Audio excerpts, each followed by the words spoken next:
maneiras diferentes.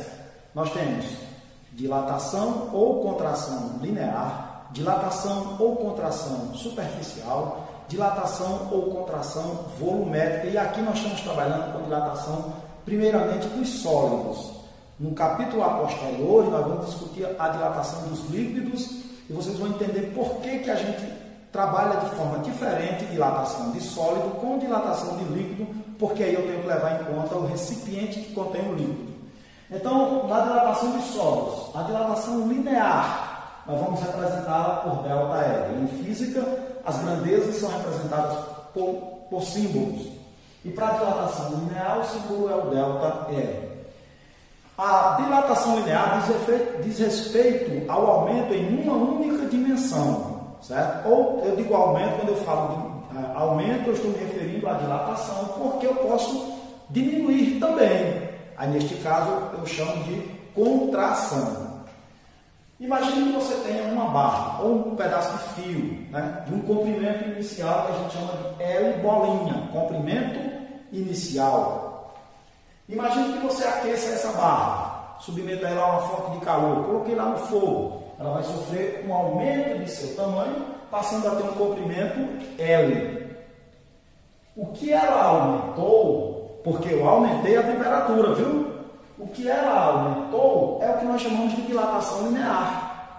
Se ao invés de ter aquecido, eu tivesse resfriado, o que tinha acontecido? Isso, a barra teria se contraído. E o ΔL agora seria o quanto ela encolheu ou diminuiu.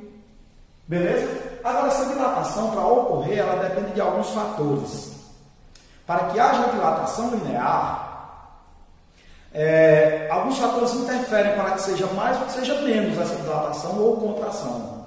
São 3 os fatores que interferem na dilatação, que são, a saber, primeiro, o comprimento inicial do fio ou da barra, o tipo de material de que ele é feito e a variação de temperatura a qual ele é submetido. Comprimento inicial, material do qual é feito e variação de temperatura. Para representar o material do qual a barra é feita, a gente usa uma letra símbolo e caracteriza esse material chamando essa letra, lembrando aquela letra alfa do alfabeto grego, primeira letra do alfabeto grego, alfa, né? Chama-se coeficiente de dilatação linear. Então, isso aqui tem um nome. Coeficiente de dilatação linear. O que é isso fisicamente, Estão? Esse coeficiente caracteriza o tipo de material do qual o corpo é feito. Né? Beleza. Então, é fácil ver pelo desenho, que o comprimento final é o comprimento inicial acrescido da dilatação. Então, matematicamente, a gente pode escrever assim, ó, esse comprimento final vai ser o comprimento inicial mais a dilatação, ΔL. Bom, o comprimento inicial é fácil saber, que basta medir. Mas essa dilatação? Bom, essa dilatação, para você calcular, a gente vai usar uma expressão matemática, que é dilatação linear igual ao comprimento inicial vezes o coeficiente de dilatação linear. Coeficiente de dilatação linear vezes a variação de temperatura. Eu vou representar por ΔT para não misturar com ΔT de tempo. Mas se você quiser colocar ΔT, está valendo do mesmo jeito. Ok? Então está aqui a expressão matemática que me dá a dilatação linear.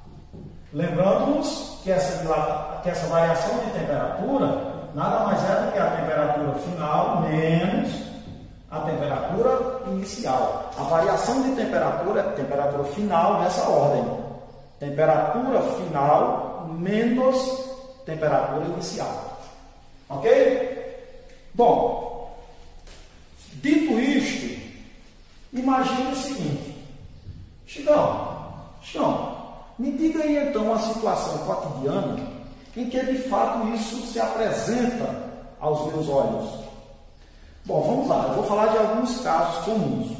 Vocês já viram, já prestaram atenção, que entre um poste e outro da rede elétrica, o fio que é colocado, ele é colocado deixando-se uma folga, não já viram isso? Ó, imagine que isso aqui é um poste, aqui é outro poste, poste seguinte, e o fio que liga um poste ao outro, ele é deixado com uma folga, aqui ó, você já deve ter visto isso. Mas e qual a justificativa? Nunca a gente parou para pensar nisso, né? A física maravilhosa presente no nosso dia a dia, a gente às vezes nem se atenta a esses detalhes mínimos. Por que há essa folga? Simples. Porque se o fio fosse esticado de um lado ao outro, quando fosse à noite, que a temperatura diminui, o fio iria sofrer contração. Mas se ele está esticado, quando ele fosse sofrer contração, ele poderia romper, quebrar. Então, esse espaço é deixado para permitir que o fio possa sofrer contração sem causar nenhum dano ali à nossa rede elétrica. Cuidado, porque é uma pegadinha que é muito comum, às vezes até em vestibulares, em Enem, eles colocarem assim, ó, essa folga é deixada para evitar a dilatação e contração. Errado. Por que, professor, que está errado? Porque não vai evitar, mas vai evitar que ocorra um dano na estrutura. A dilatação e a contração vão ocorrer se houver variação de temperatura, né? E aí, dependendo do coeficiente de dilatação, essa dilatação pode ser grande ou pequena. Beleza? Outra saída também é você fazer um fio que apresente um baixo coeficiente de dilatação, porque aí ele sofreria pouca dilatação. É isso que acontece, por exemplo, ó, outra situação do cotidiano. Vocês já tomaram, na casa de vocês, é provável que vocês tenham colocado líquido quente, café, chá, dentro desses copos que a gente chama de copo americano, esse copinho que vem lá do copo de bodega, né? E aí, quando você coloca o líquido quente, ele pode trincar ou até cair no fundo, quebrar. Mas você coloca numa xícara de vidro, num prato de vidro, panelas de vidro, e elas não quebram. Isso por quê? Porque há uma diferença. O copinho americano, ele é feito do vidro que a gente chama de vidro comum, que tem um alto coeficiente, dilata-se muito. Quando você coloca dentro, a parte interna do copo se dilata. Como ele é um isolante térmico, a parte de fora se dilata menos e aí pode trincar ou quebrar. Já o vidro do qual é feito o prato, a panela da sua casa, é o vidro Pirex. É um vidro que tem um baixo coeficiente de dilatação linear. Então, consequentemente, ele vai sofrer pouca variação ou pouca dilatação quando submetido às variações de temperatura. Lembre-se, baixo coeficiente, pouca dilatação. Um outro exemplo dessa dilatação é a questão do trilho dos trens. Os trilhos dos trens são feitos de tal forma que entre um trilho e outro, entre uma barra de um trilho e outra, né, é deixado um pequeno espaço. Esse espaço deixado recebe o nome de juntas de dilatação. Juntas de dilatação. Para que servem esses espaços? Para que servem essas juntas de dilatação, Chicão? Servem não para evitar, mas para permitir que esses trilhos possam sofrer dilatação e contração sem alterar sua estrutura. E aí causar um envergamento, pode ocorrer do trem descarrilar. Imagine que eu tenho aqui uma barra e outra, esse espaço vago são as juntas de dilatação. Quando ele se aquece, ó, ele completa o espaço. Resfria à noite, volta à posição. Aquece durante o dia, ocupa o espaço. E aí ele permite, não evita, permite que ocorra dilatação e contração sem dano à sua estrutura metálica. Em suma, é isso que eu tinha para falar para vocês acerca da dilatação linear. Na próxima videoaula eu vou falar de dilatação superficial, depois dilatação volumétrica. Agora vamos fazer exercícios, aplicar essa equação aqui em algumas situações.